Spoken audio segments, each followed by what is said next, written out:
नमस्कार, मैं हूं विनोद कुमार शुक्ला। अड्डा पर आपका स्वागत है।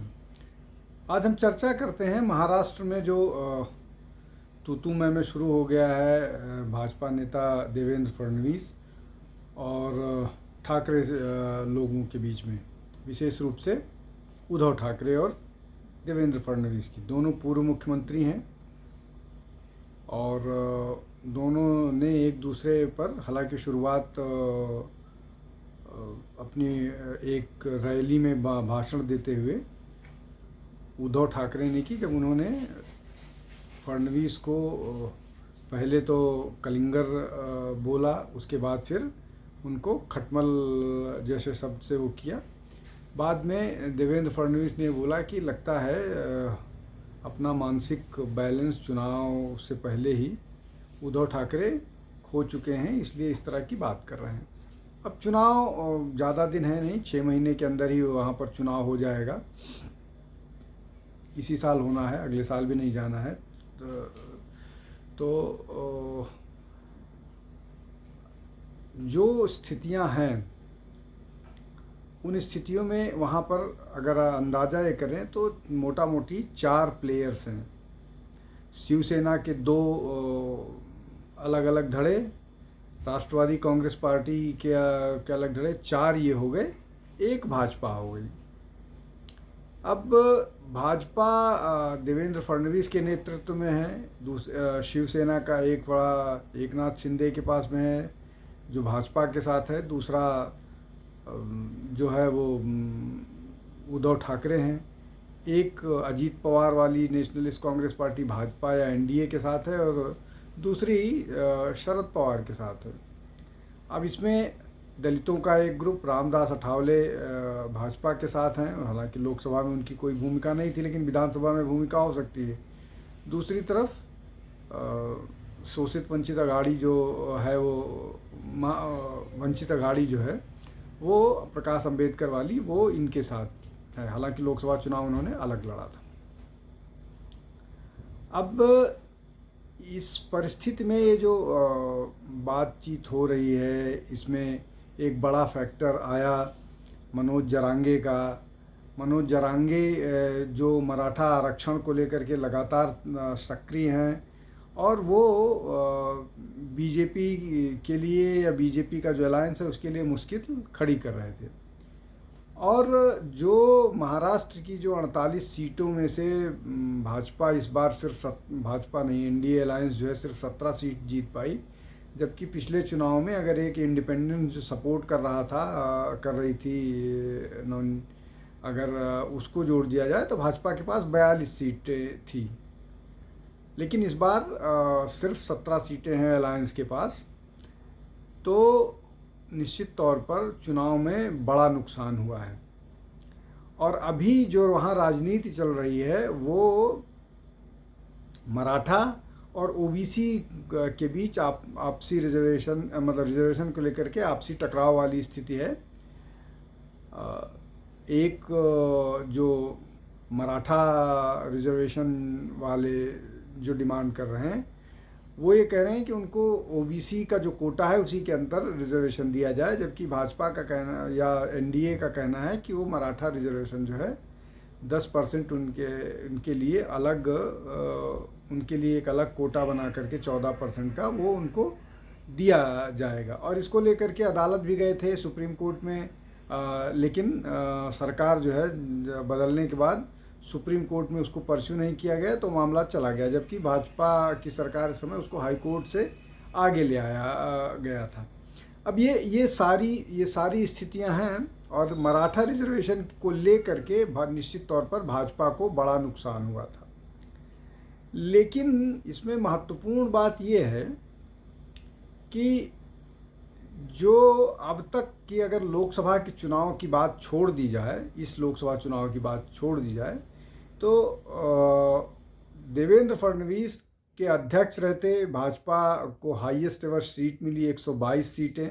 दूसरा चुनाव हुआ उसमें उनको 42 सीटें मिली, मतलब लोकसभा के चुनाव में। उसके बाद फिर चुनाव हुआ तो उसमें भाजपा को 105 सीटें मिली।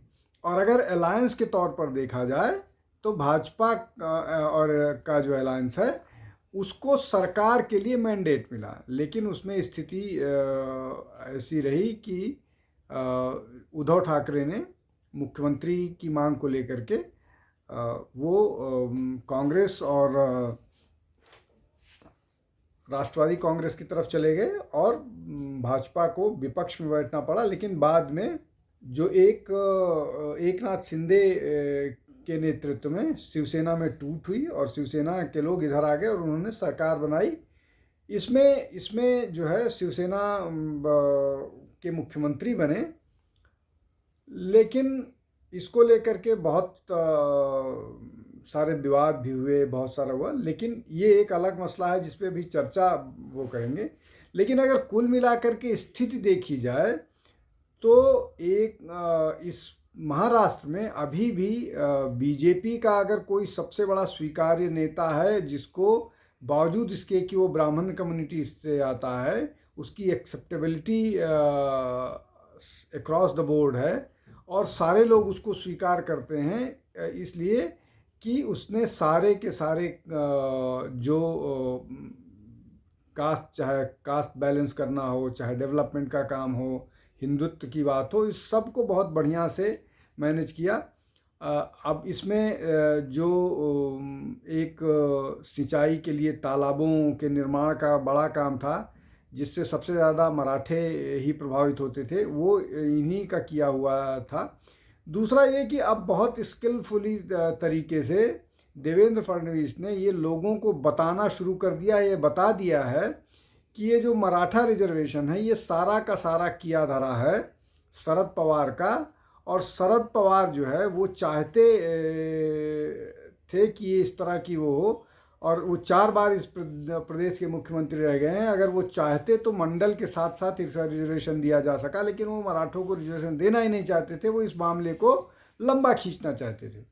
अब ये बातें धीरे धीरे लोगों तक जाने लगी हैं, और जो मराठा आंदोलन को लीड कर रहे हैं उनके बारे में भी अब जनता में ये मैसेज चला गया है कि ये शरद पवार के लिए काम करते हैं, इसलिए कि वो देवेंद्र फडणवीस पर तो आक्रमण करते हैं, देवेंद्र फडणवीस के बारे में वो भला बुरा कहते हैं, लेकिन वो शरद पवार को कुछ नहीं बोलते हैं, वो महाविकास आघाड़ी को कुछ नहीं बोलते हैं। तो ये एक मैसेज जाने लगा है। और ये कि रिजर्वेशन जो है वो जो शिवसेना उद्धव वाली है और शरद पवार ये मराठा रिजर्वेशन देने के पक्ष में नहीं है, सिर्फ इस मामले को लंबा खींचते रहना चाह रहे हैं। अब इन सब परिस्थिति में जो पुरानी स्थिति थी वो धीरे धीरे बहाल होने लगी है। विशेष रूप से गांव का वोटर जो 2024 के लोकसभा चुनाव में वो भाजपा अलायंस के साथ नहीं था, वो एक बार फिर उनके पास वापस लौटने लगा है, इसलिए कि उनको ये पता लग गया है कि जो महाविकास आघाड़ी है ये क्या कर रही है, ये किस तरह से व्यवहार कर रही है महाराष्ट्र के लोगों के साथ। दूसरा ये कि जब आप दूसरे को कुछ देते हैं तब आपको नेता के रूप में एक्सेप्टेबिलिटी आपकी बड़ी होती है। अब जो ठाकरे परिवार है वो सब कुछ खुद ले लेना चाह रहा है, मुख्यमंत्री खुद बनना है, बेटे को मिनिस्टर बनाना है, सारे और होंगे, तो इसके कारण जो है वो कैडर के लोगों में नाराज़गी हो रही है, एक बात। दूसरी बात ये कि जो ठाकरे परिवार है उसने सबसे बड़ी बात यह है कि हिंदुत्व से कॉम्प्रोमाइज़ किया है। जो शिवसेना की आइडेंटिटी थी, जो बाला साहब की आइडेंटिटी थी। तीसरी बात यह है कि कांग्रेस के साथ जाना एक बहुत बड़ी भूल है, जिसके कारण ही शिवसेना का एक वर्ग टूट के वो एकनाथ शिंदे की उसमें अलग हो गया। तो ये एक बड़ा फैक्टर है। प्लस मराठा और ओबीसी के उसको लेकर के बड़ा विवाद है। मराठा आरक्षण मांग रहे हैं, ओबीसी को आरक्षण मिल रहा है, और इन सब विवाद में चुनाव हारे हैं।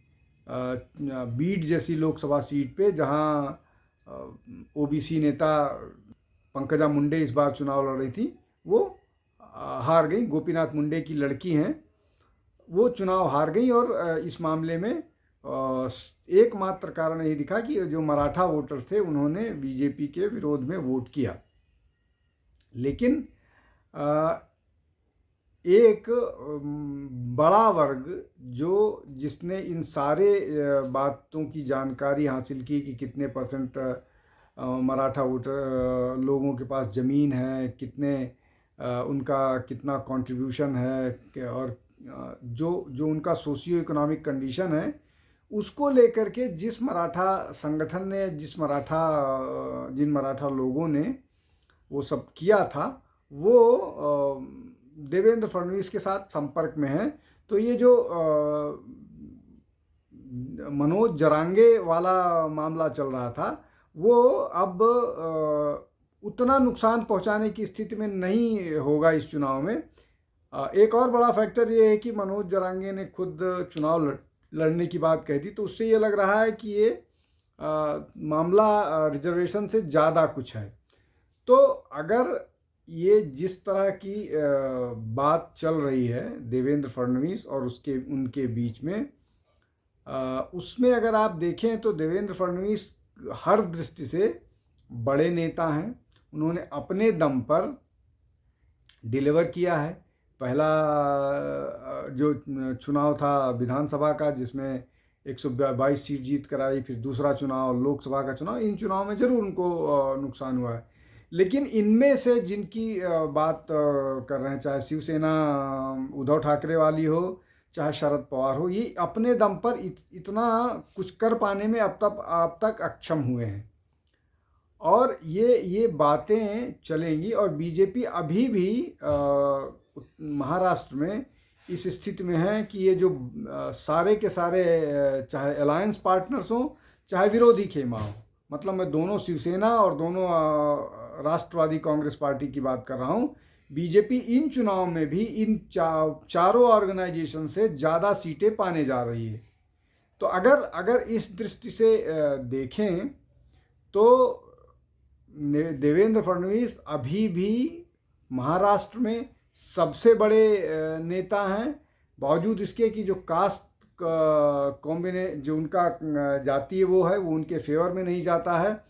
इसके अलावा भाजपा में कोई और बड़ा इस तरह का नेता नहीं है जो उनके लिए चैलेंज हो। चाहे विनोद तावड़े की बात हो, विनोद तावड़े ओबीसी नेता हैं, लेकिन वो केंद्रीय टीम का हिस्सा है, राष्ट्रीय महासचिव हैं, और उन्हीं के ज़िले के नागपुर से नितिन गडकरी जी, वो भी ब्राह्मण समुदाय से हैं, लेकिन वो केंद्र में मंत्री हैं, केंद्रीय मंत्री हैं प्रधानमंत्री नरेंद्र मोदी की टीम में। तो अब इन सब के बीच जिस तरह से सारा का सारा, चाहे चुनाव जीतने का काम हो, चाहे शरद पवार को और शिवसेना को चेकमेट करने का हो, वो उसमें सब में देवेंद्र फडणवीस को पूरे अंक मिलते हैं। उन्होंने बहुत मजबूती के साथ, बहुत चतुराई के साथ वहाँ भाजपा को और भाजपा के अलायंस पार्टनर्स को मजबूत किया है।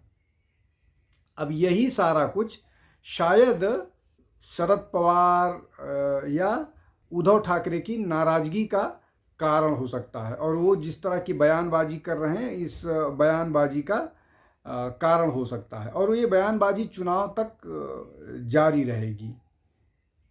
लेकिन चुनाव परिणाम में अभी भी शरद पवार, अभी भी इन सारे नेताओं में सबसे ज़्यादा मजबूत अगर कोई है तो वो देवेंद्र फडणवीस हैं, और उनकी एक्सेप्टेबिलिटी अक्रॉस कास्ट लाइंस है, मराठों में भी है, ओबीसीज में भी है, बाकी सारे समुदाय में भी है। और 5 साल उनके पास सरकार चलाने का अनुभव है, 5 साल 2.5 साल डिप्टी के रूप में लगभग होने जा रहा है।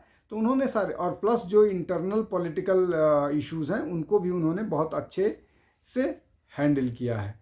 तो ये नाराज़गी के अलावा शायद उनका जो नेतृत्व वाली क्षमता है वो उद्धव ठाकरे को वो नहीं, मतलब उनको कहा जाता है कि उनको सुहा नहीं रहा है, मतलब he is not liking it. तो इसलिए ये सारा का सारा वो है। चुनाव के समय, चुनाव की बाद की परिस्थितियों में बहुत सारे डेवलपमेंट्स होंगे, क्या होंगे वो आने वाला समय बताएगा। कहीं ऐसा तो नहीं कि राष्ट्रीय अध्यक्ष के लिए देवेंद्र फडणवीस का नाम विचार में आ जाए। ये सारे फैक्टर्स अभी भी हैं, लेकिन फिर भी महाराष्ट्र में अभी भी देवेंद्र फडणवीस बहुत मजबूती के साथ और बेहतर ढंग से काम कर रहे हैं, और यही सब के लिए, सभी विपक्ष के दल के और कई बार तो पक्ष के लोगों के लिए भी चिंता का कारण है। इसलिए अगर चुनाव बेहतर ढंग से जीतते हैं तो मुख्यमंत्री फिर बन सकते हैं देवेंद्र फडणवीस। आज के लिए इतना ही। आप हमारे अड्डा पर जुड़िए, हमारे चैनल को लाइक कीजिए, सब्सक्राइब कीजिए, ज़्यादा से ज़्यादा लोगों तक पहुँचिए, जिससे हम बेहतर से बेहतर वीडियो लेकर आपके समक्ष हाजिर हुए। बहुत बहुत धन्यवाद, नमस्कार। कल फिर किसी विषय के साथ हाजिर होऊंगा।